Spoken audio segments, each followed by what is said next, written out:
Iranian naval doctrine was not designed to defeat the United States Navy in a conventional engagement. It was designed to make victory so costly that the United States chooses not to fight. This is the scenario that keeps Pentagon planners awake.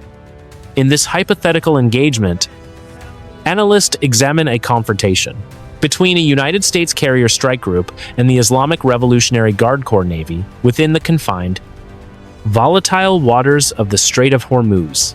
If this conflict were to occur, it would not be a battle of equal tonnage, but a clash of two fundamentally different philosophies of modern warfare. On one side is the pinnacle of conventional naval power, a nuclear-powered aircraft carrier escorted by Aegis-equipped destroyers and cruisers. On the other side is an asymmetric mosquito fleet, consisting of dozens, or perhaps hundreds, of small, fast, and lethal surface craft. If these forces were to meet in the restricted maritime environment of the Persian Gulf, the outcome would not be as one-sided, as many observers might assume. Naval wargames consistently show that geography plays a decisive role in the effectiveness of Iranian swarm tactics. The Strait of Hormuz is approximately 21 miles wide at its narrowest point. For a carrier strike group, this environment limits maneuvering room and compresses the reaction time for defensive systems. In this scenario, the United States Navy would likely find itself operating in a littoral trap, where its technological advantages are challenged by the sheer volume of incoming threats and the complexity of the coastline. Wargame analysts suggest that the primary objective of Iranian doctrine in such an engagement would be saturation. By deploying a high volume of low-cost platforms, including fast attack craft armed with anti-ship missiles, uncrewed surface vessels packed with explosives, and land-based coastal batteries. The goal would be to overwhelm the target tracking and interceptor capacity of the Aegis combat system. Based on known capabilities, a single Arleigh Burke-class destroyer is an exceptionally capable platform, but it possesses a finite number of vertical launch system cells. If the number of incoming threats exceeds the number of ready-to-fire interceptors, the defensive shield could theoretically be pierced. Defense analysts have modeled this scenario to determine if the United States Navy could sustain its presence in the region during a period of high escalation. The question is not simply one of firepower, but of magazine depth. In this hypothetical one, the United States would likely face a difficult tactical choice: stay and risk the mission kill of a multi-billion-dollar asset, or withdraw and allow the strategic closure of one of the world's most vital oil transit points. The core of the analysis hinges on one unsettling uncertainty. Can the most advanced layered defense in the world stop 100 simultaneous targets approaching from multiple directions at 50 knots if a saturation attack were to occur? The United States Navy would be forced to achieve a near 1 to 100% intercept rate to ensure the safety of the carrier. Conversely, the Iranian swarm only needs to succeed once. This asymmetric math is the foundation of the IRGCN strategy. In the following parts of this analysis, we will examine the specific weapon systems that would be deployed, the tactical decision-making of the commanders on both sides, and the likely damage that would be sustained in a high-intensity exchange. This is not a study of a historical event, but an objective analysis of what could happen if two of the world's most specialized naval forces engaged in a fight for control of the strait. In this scenario, the primary defensive architecture of the United States Navy would be the Aegis combat system. This integrated collection of sensors and weapons is designed to provide a layered defense against a wide array of threats, from ballistic missiles to low-flying cruise missiles and small surface craft.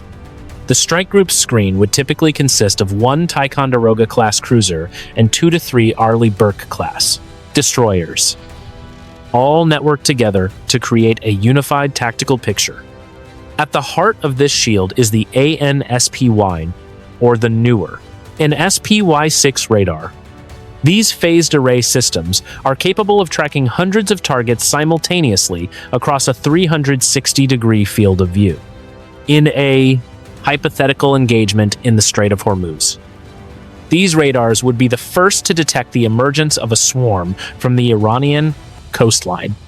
Analysts suggest that the strength of the Aegis system lies in its cooperative engagement capability, which allows one ship to fire a processed missile based on the tracking data provided by another ship or an airborne sensor.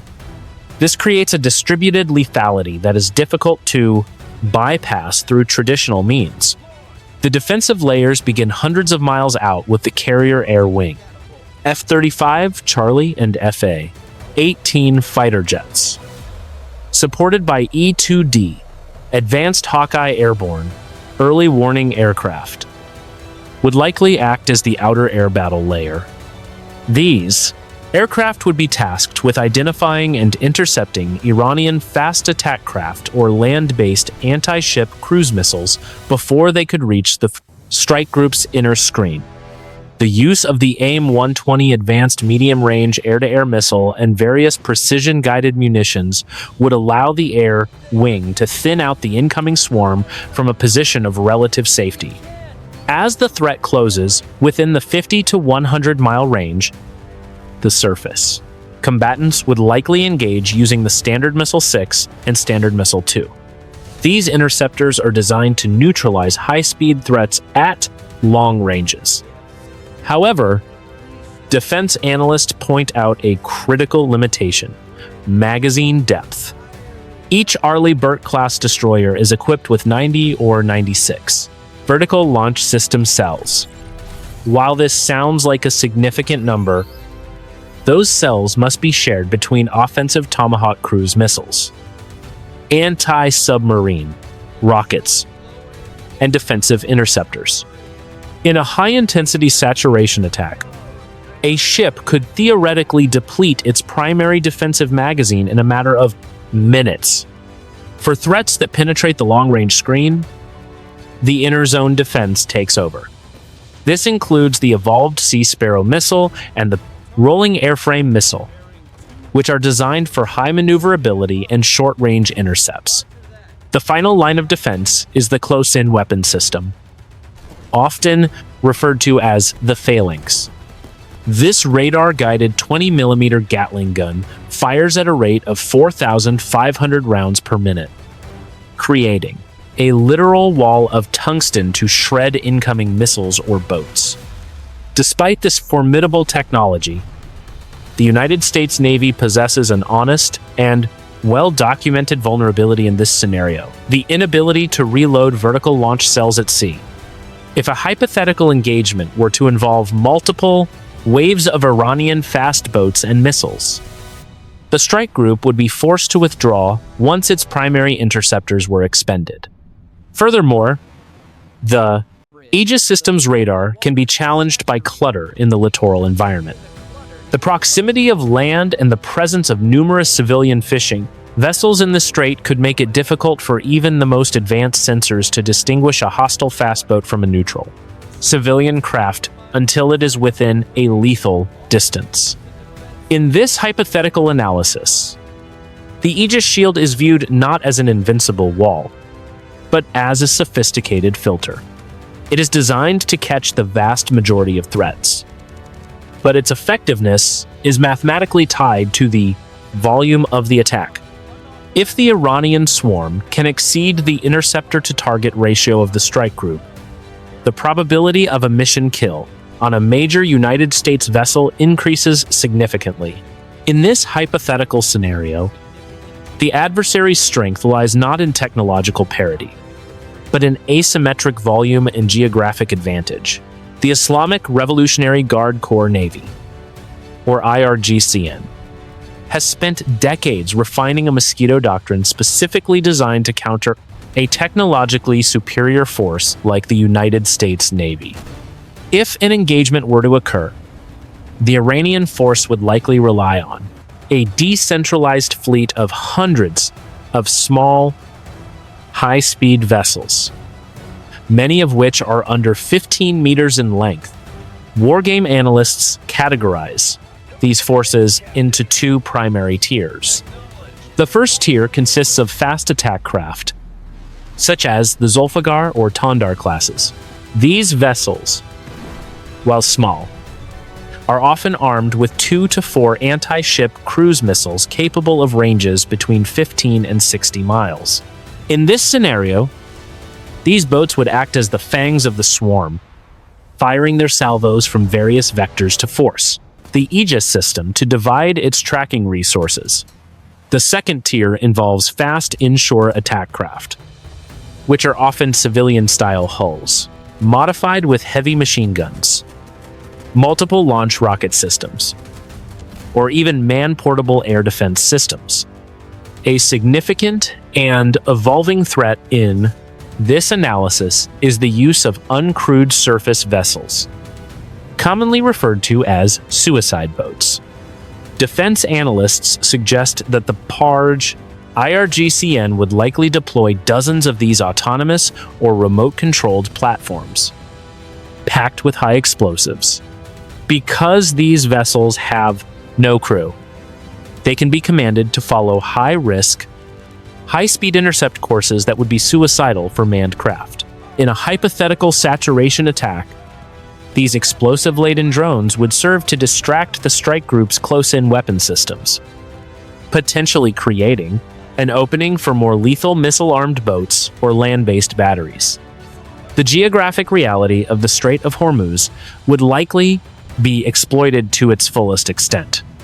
Iranian doctrine calls for the use of hugging the coast tactics, where fast boats utilize the radar clutter generated by the rugged Iranian coastline and numerous islands, such as Keshem or Abu Musa, to mask their approach. By hiding in small coves or hardened underground tunnels, these forces could remain undetected until the carrier strike group is deep within the kill zone of the strait. Based on observed exercises, analysts believe the IRGCN can mobilize these swarms in under 30 minutes, launching from multiple points simultaneously to converge on a single target. It is a common misconception to view these forces as primitive. Military analysts argue that the IRGCN swarm is a highly sophisticated, strategic choice. The cost of a single Iranian fast boat is a fraction of the cost of one United States Standard Missile 6 interceptor. In this hypothetical engagement, the Iranian commander is not trying to win a fair fight. They are trying to win an economic and logistical battle. If they can force the United States Navy to expend its limited magazine of million-dollar interceptors on $5,000 boats, the swarm achieves its primary objective. However, the swarm doctrine has its own inherent vulnerabilities. These small craft have very limited endurance and almost no defensive armor. If the United States carrier air wing can detect and engage the swarm at a distance, the fast boats would likely be neutralized before they could reach their firing positions. Furthermore, the command and control required to coordinate hundreds of independent boats in a high-intensity electronic warfare environment is immense.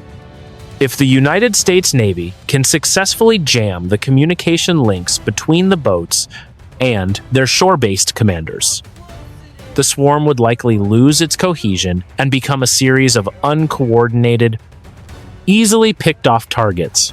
In this hypothetical analysis, the IRGCN is presented as a professional force that understands its limitations.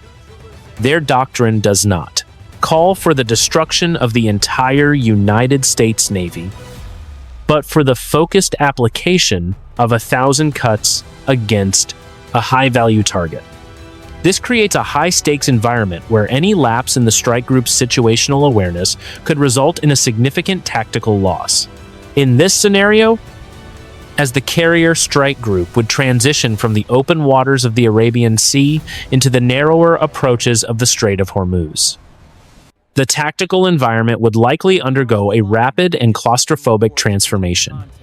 Analysis suggests that the engagement would likely begin not with a single explosion, but with a period of intense gray zone maneuvering. If this engagement were to occur, the United States Navy would be operating under strict rules of engagement, attempting to balance the need for self-defense with the desire to avoid an accidental escalation. Based on Iranian naval doctrine, the opening move would likely involve a massive surge of shadowing craft. Wargame analysts predict that as the carrier strike group entered the Istat, it would be surrounded by dozens of small Iranian vessels, moving in a seemingly chaotic but coordinated fashion. In this hypothetical, the strike group commander would face a significant identification challenge. Among the hundreds of civilian dhows and commercial tankers that transit the strait daily, the Iranian fast boats would likely weave in and out of traffic, using the radar signatures of larger ships to mask their exact numbers and intent. In this scenario, the E-2D Advanced Hawkeye circling high above would be the primary tool for maintaining situational awareness.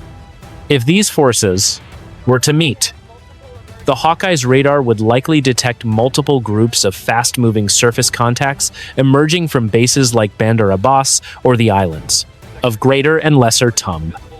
Analysts suggest that the Iranian flotilla commander would likely wait for the carrier strike group to reach a point of no return, a geographic bottleneck where the carrier's ability to turn or accelerate is most restricted by the depth of the shipping channels. If the scenario unfolded as modeled, the transition to active combat would likely be triggered by a sudden change in the swarm's behavior. Instead of merely shadowing the strike group, the fast boats would likely begin to bracket the formation, accelerating to speeds of 40 or 50 knots and closing the distance rapidly.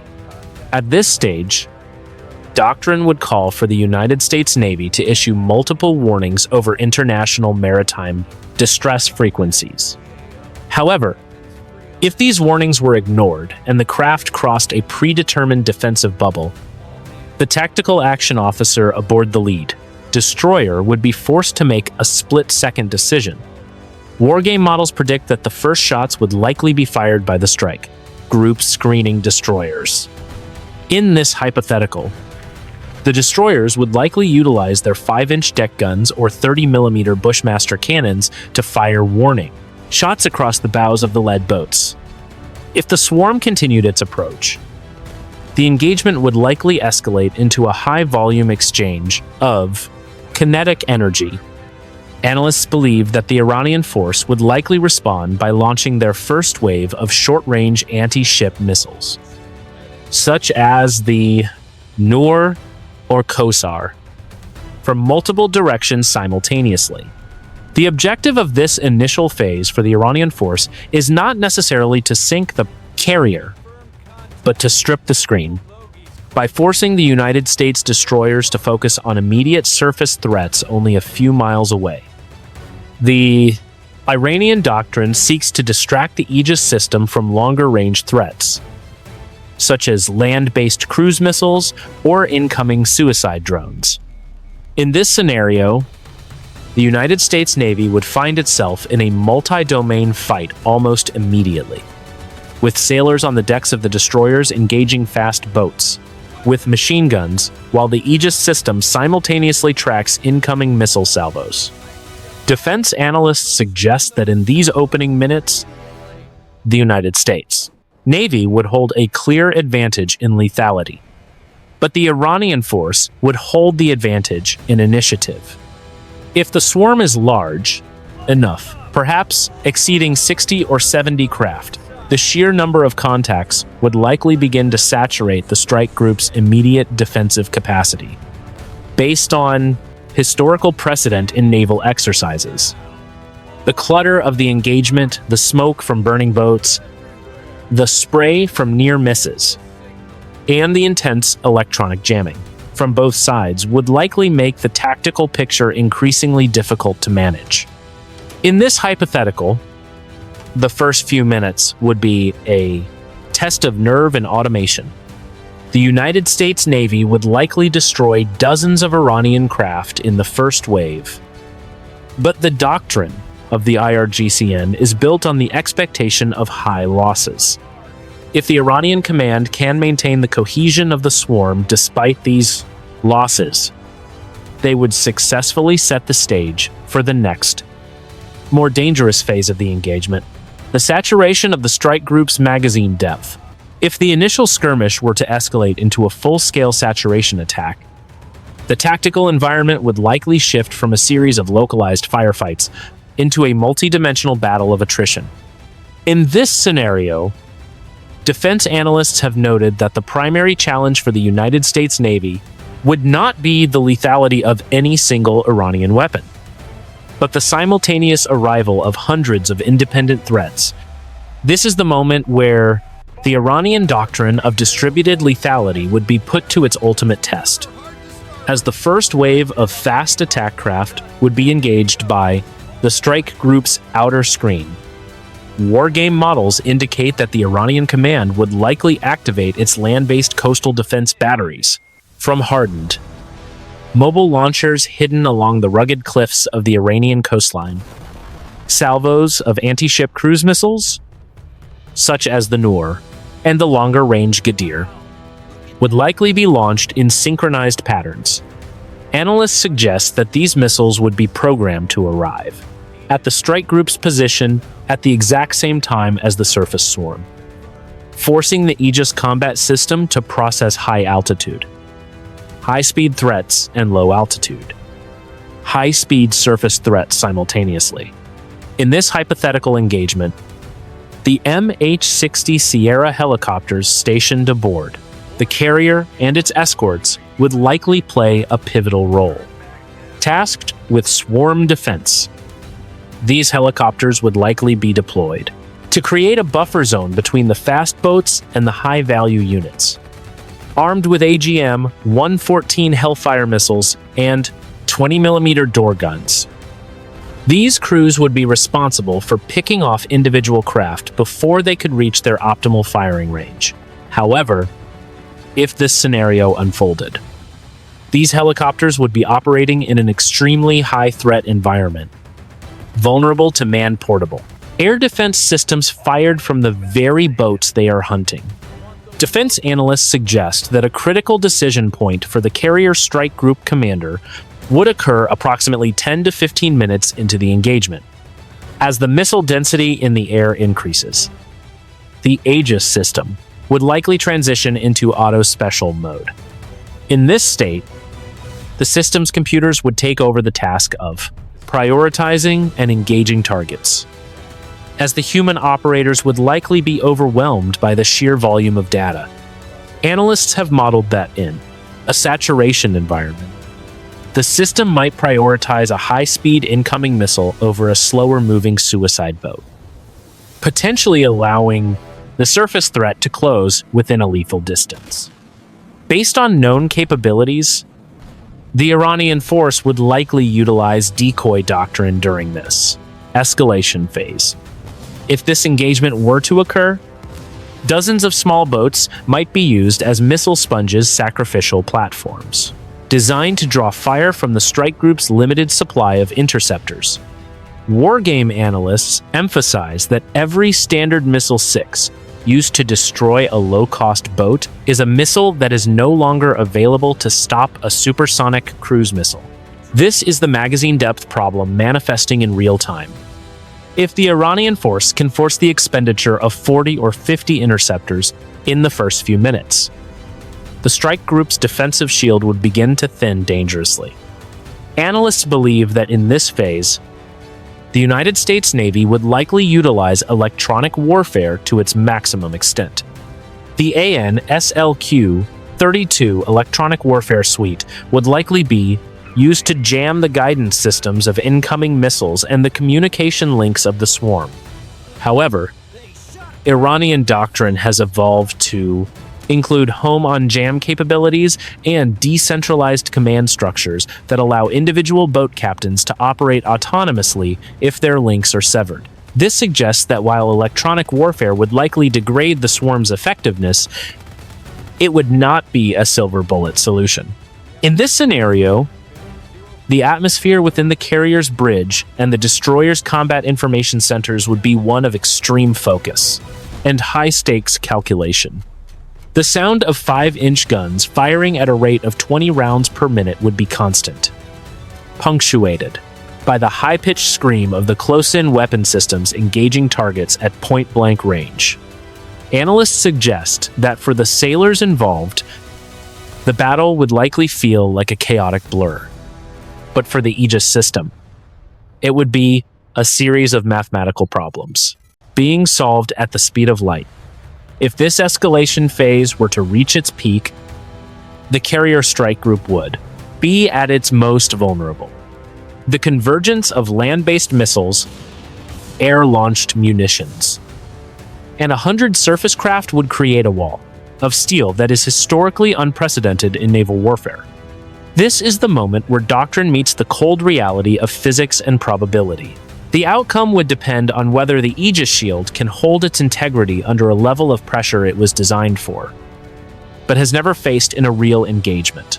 As the engagement would likely enter its 20th minute, the tactical situation would reach what defense analysts call the critical depletion threshold.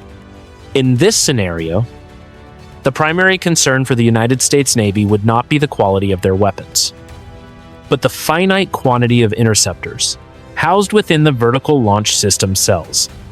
If this engagement were to occur, the strike group would face a mathematical crisis that no amount of technological superiority could fully resolve.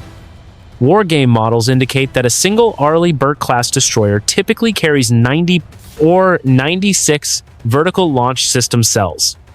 However, analysis suggests that in a real-world deployment, only a portion of these cells are loaded with surface-to-air interceptors, like the Standard Missile 6 or Standard Missile 2. The remainder are occupied by offensive Tomahawk cruise missiles and anti-submarine rockets.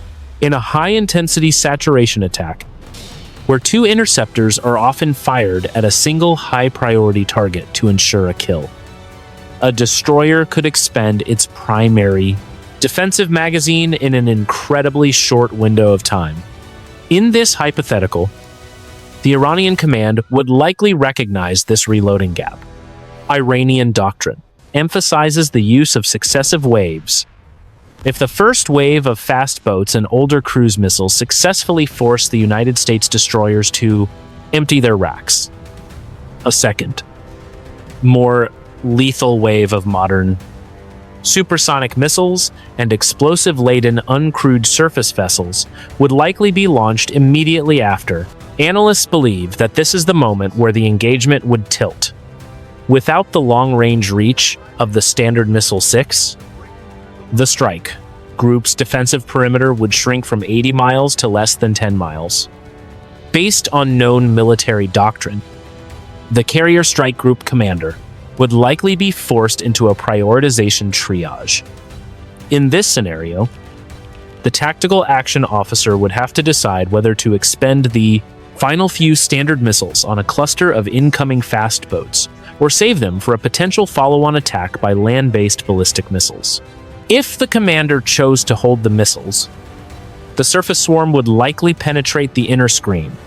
If the commander chose to fire, the strike group would be left blind to high-altitude threats. Defense analysts who have modeled this specific moment suggest that the clutter of the battle would exacerbate the problem.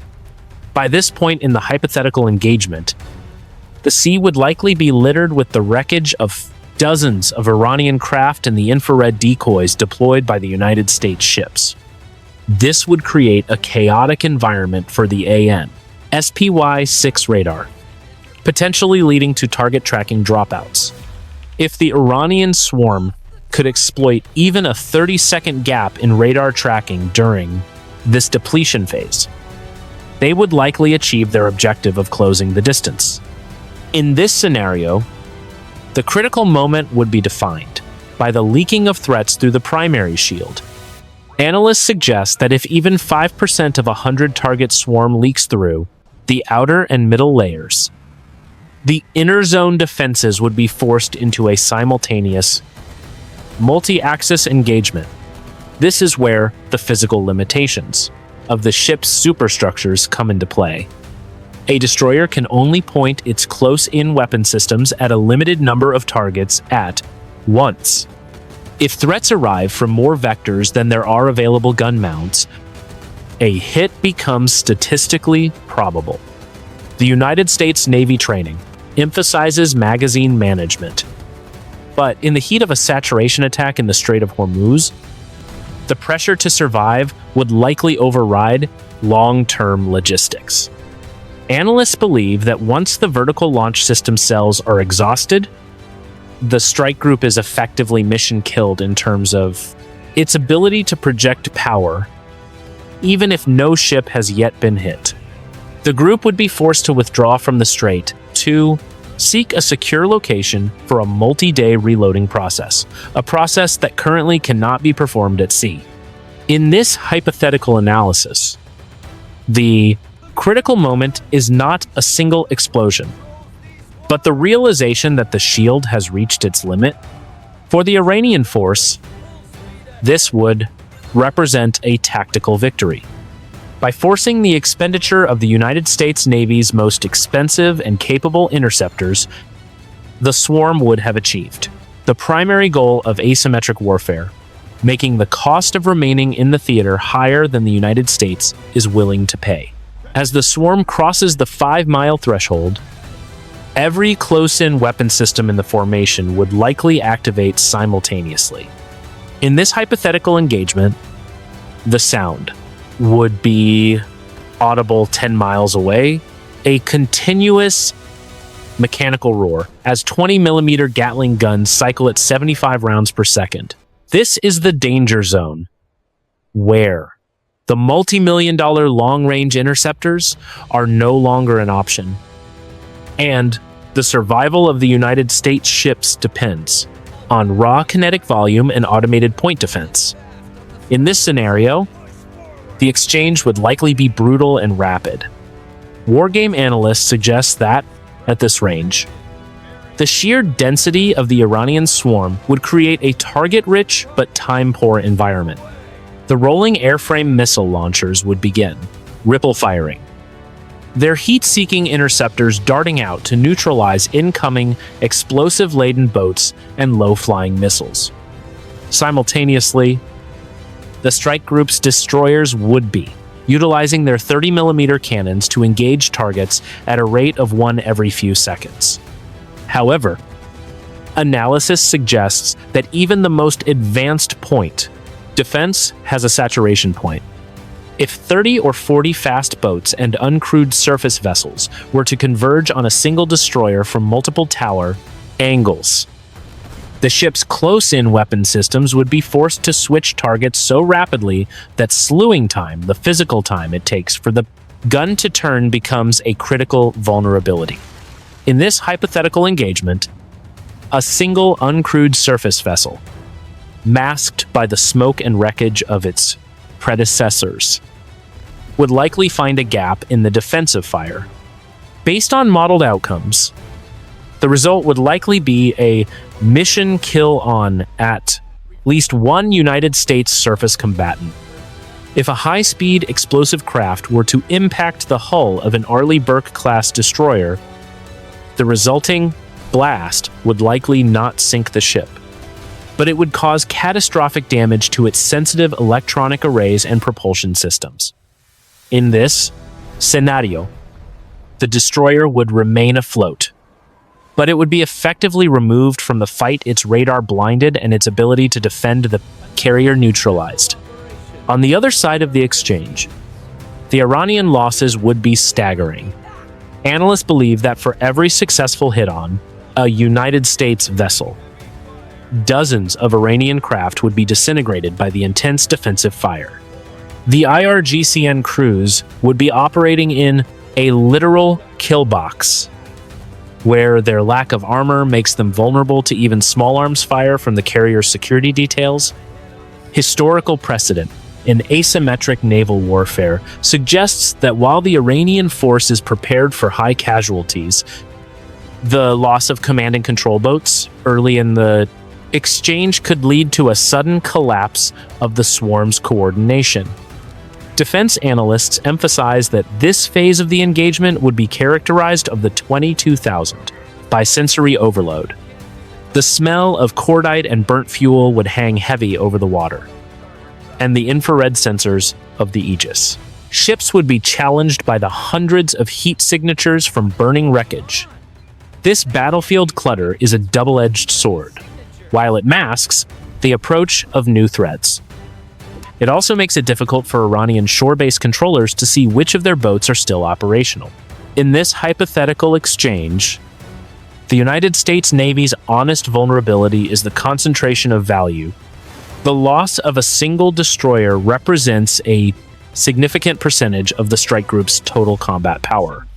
For the Iranian force, the loss of 50 boats is a tactical setback.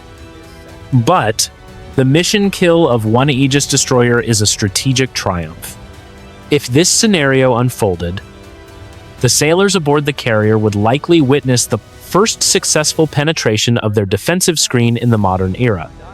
This exchange demonstrates the fundamental reality of the Strait of Hormuz trap. In restricted waters, technology provides a massive advantage, but it cannot override the laws of probability when faced with enough volume. The Iranian force would likely be decimated, but in the process, they would prove that even a superpower's shield can be bruised. In this hypothetical engagement, the intensity of the exchange would likely subside as the Iranian swarm reached its point of physical and tactical exhaustion. Analysis suggests that the duration of the high-intensity phase would be brief, perhaps lasting no more than 45 to 60 minutes. As the sun would rise over the northern Persian Gulf, the tactical picture would reveal a scene of profound destruction.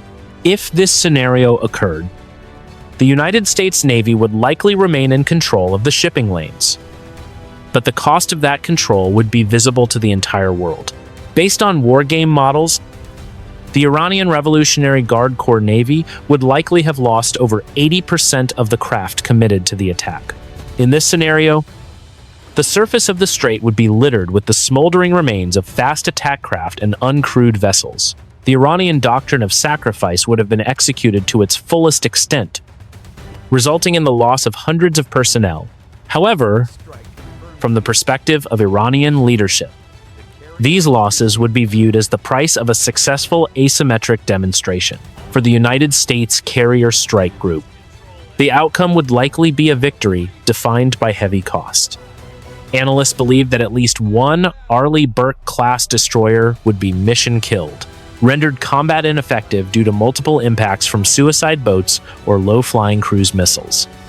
While the ship's hull might remain intact, its AN/SPY-6 radar arrays would likely be shattered and its superstructure scorched, requiring months of dry dock repairs.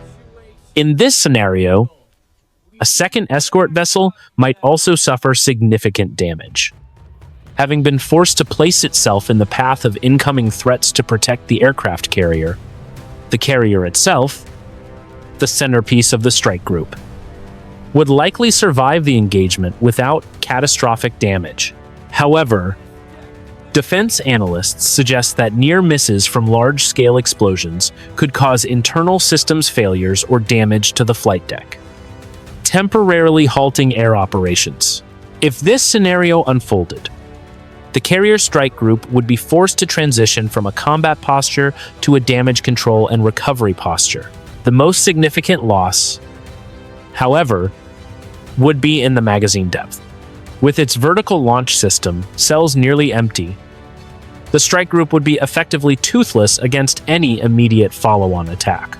In this hypothetical, the United States would hold the field, but it would be a hollow victory in the short term. The strike group would likely be forced to withdraw from the Strait of Hormuz and move toward deeper, safer waters to facilitate the transfer of wounded personnel and begin the complex process of assessing ship-wide damage.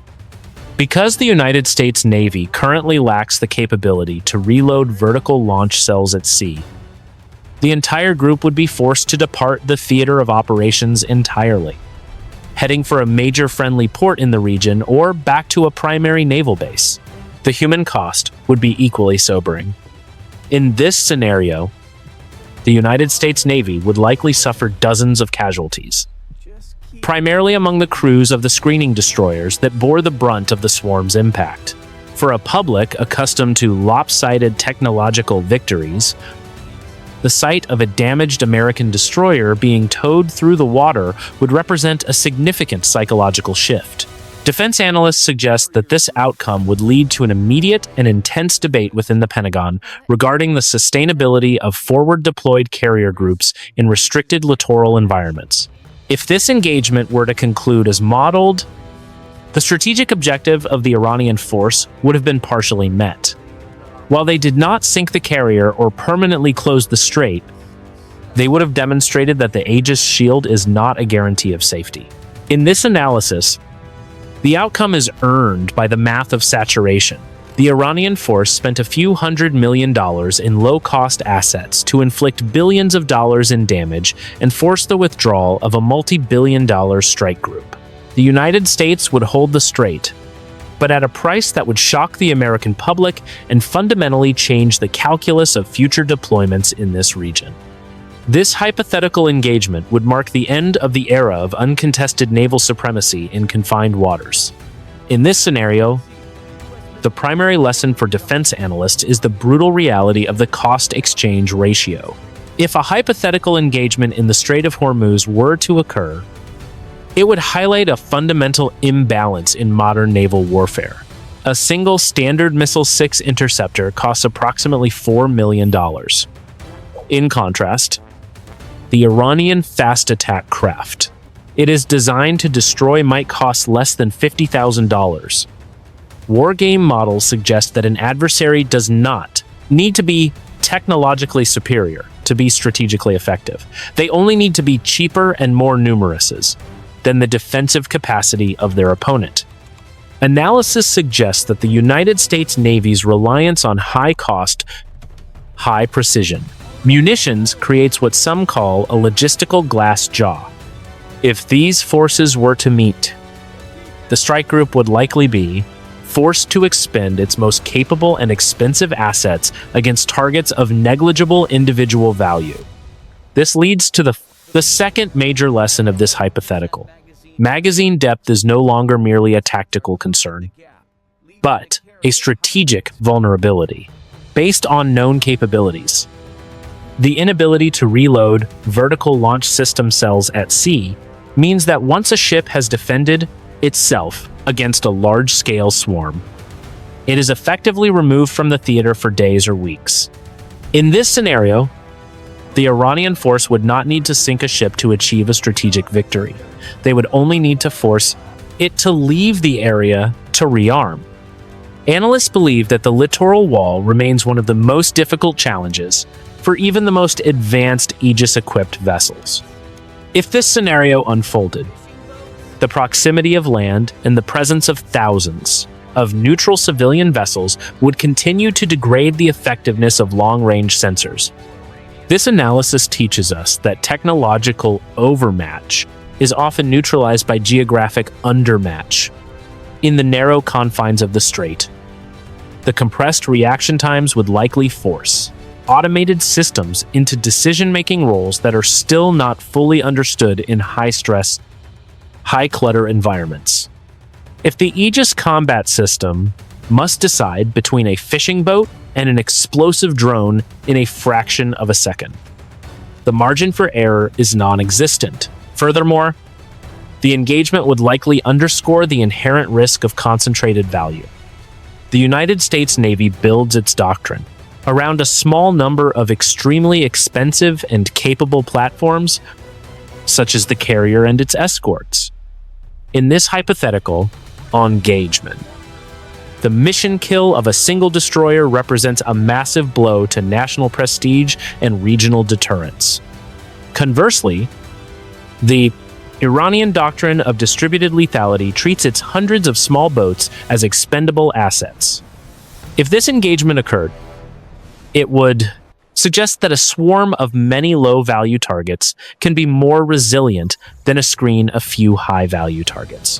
One platform with 90 missiles is powerful, but 90 platforms with one missile each is often more difficult to neutralize. Defense analysts have noted that this scenario also highlights the critical need for non-kinetic and low-cost per-shot defenses. This is why the United States Navy is currently accelerating the development of directed energy weapons, such as lasers and high-powered microwaves. In this hypothetical, a laser system would likely be the only way to avoid the magazine depletion trap, as it offers a nearly bottomless magazine as long as the ship has power. Without such systems, the strike group remains tied to the BOD math of its vertical launch system cells. This analysis is based on publicly available information and historical wargame data. Real outcomes would depend on factors no model can predict, such as the exact electronic warfare environment and the psychological state of the crews involved. However, the key takeaway for Pentagon planners would be that deterrence in the Persian Gulf is not just about the size of the carrier, but the depth of the magazine and the ability to distinguish threats from clutter in a matter of seconds. In the final assessment, the engagement in the Strait of Hormuz would likely teach us that in asymmetric warfare, quantity has a quality of its own. The Aegis shield is a marvel of engineering, but it is not immune to the laws of mathematics. If an adversary is willing to absorb high losses to achieve a single mission kill, the current model of naval deployment in restricted waters faces a significant and credible threat. This is a hypothetical scenario based on known military doctrine. In this scenario, the immediate aftermath of the engagement would likely trigger a global economic and strategic shock. If the United States Navy were forced to withdraw a damaged carrier strike group from the Strait of Hormuz to rearm and repair, a temporary power vacuum would emerge in one of the world's most critical maritime choke points. Analysis suggests that even if the United States technically held the field, the sight of a mission-killed Aegis destroyer being towed to port would fundamentally alter the perception of naval invincibility in the 21st century. Geopolitically, the consequences would be profound. In this hypothetical, global energy markets would likely experience unprecedented volatility.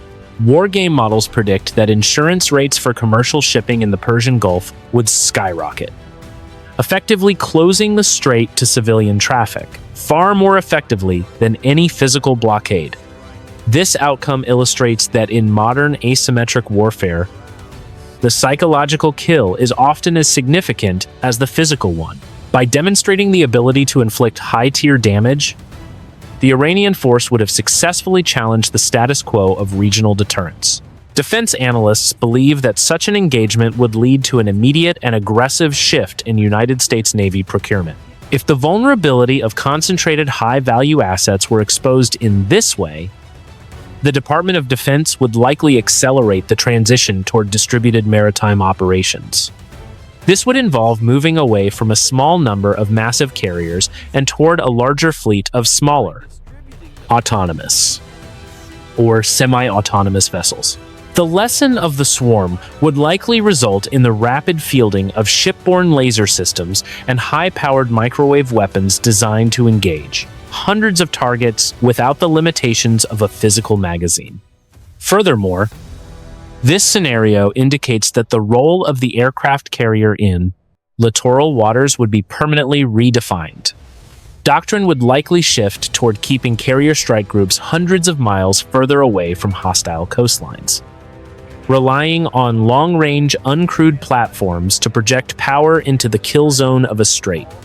The era of gunboat diplomacy in restricted waters would likely be replaced by a more cautious, standoff-based approach.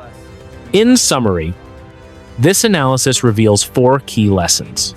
Saturation is a mathematical reality. No matter how advanced the radar, there is a physical limit to how many targets a single ship can engage simultaneously. Magazine depth is a strategic bottleneck. The inability to reload at sea turns a tactical victory into a logistical forced withdrawal. The cost-exchange ratio favors the swarm. Spending millions to destroy thousands is an unsustainable model for long-term conflict. Geography remains the great equalizer. In narrow straits, the proximity of land provides a cloak for asymmetric forces that technology cannot yet fully peel away. The United States would hold the strait, but at a price that would shock the American public and fundamentally change the calculus of future deployments in this region. This analysis is based on publicly available information. Real outcomes would depend on factors no model can predict, such as the specific electronic warfare environment and the decision-making of commanders under extreme duress. This is a hypothetical scenario based on known military doctrine.